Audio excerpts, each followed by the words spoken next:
At ito, SLS Pro. Good day mga boss. Ngayong araw mag-install tayo ng 7 units sa Batasan. At na-survey na nga pala ito ang technician natin na sa Edward. At ito na nga mga boss, naka-ready na yung mga units natin na Midea SLS Pro. Tara mga boss, samahan nyo kami.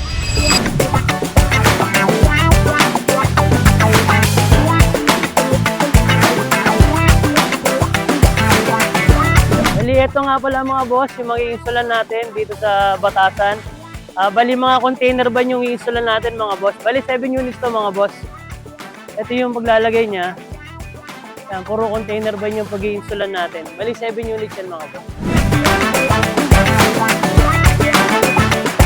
Boss, bali nakapag-install na tayo dito ng isang unit na Midea SLS Pro dahil nagustuhan yung servisyo natin, yung installation natin. Pag-uusapan na natin at isasorby na natin kung saan ilalagay yung mga indoor sa outdoor unit natin. Kakusapin lang natin si Foreman para ituturo kung saan ilalagay yung mga indoor sa outdoor.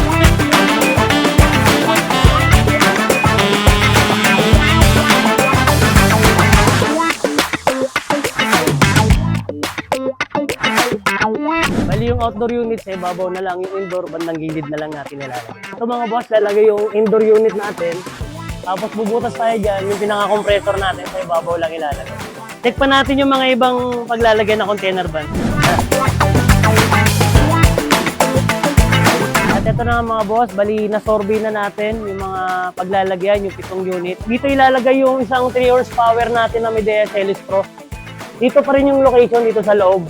Tapos yung outdoor unit niya sa ibabaw lang, halos back to back na lang din mga boss. Umpisa na natin. Baba natin yung unit, touchdown tayo. Go!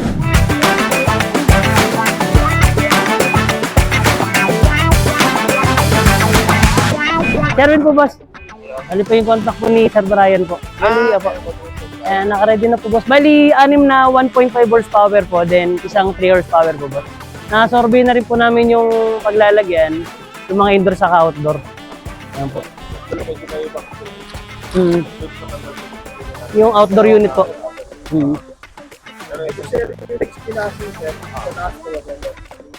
May option ako sir, bago sumuli ko sa wall. Isa unahan nito boss. Kasi yun ang dirun sa meron, awal po. May nakawal po. Aviation actual na lang po natin. Breakdown na lang po lahat. Tapos maglalagay tayo bossing ng NEMA breaker po bawat isa para for safety. Sige po. Hey!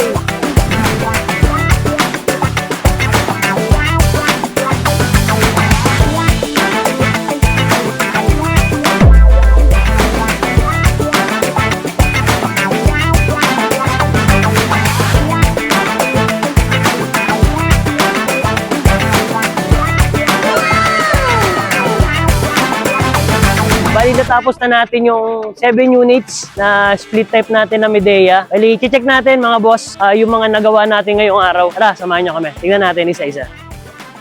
Bali, dito yung isa, medyo madilib na kasi. Pero tapos na natin to install. Ito yung 1.5 natin kinabit. Tama lang dito sa may floor area niya na 0.5 horsepower yung ilagay natin na capacity ng aircon. Dito naman yung pangalawa. Bali, dito lang yung indoor unit natin. Bali, 1.5 horsepower din yung ilagay natin dito. Nilagay muna natin ng plastic para hindi madumihan. Tara, sa pangatlo natin tingnan. Tayo rito.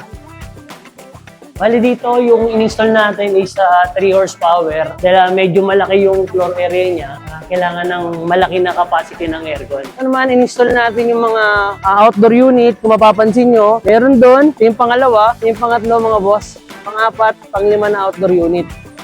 Meron pa rin sa may kabila, yung pang-6 sa pang-7.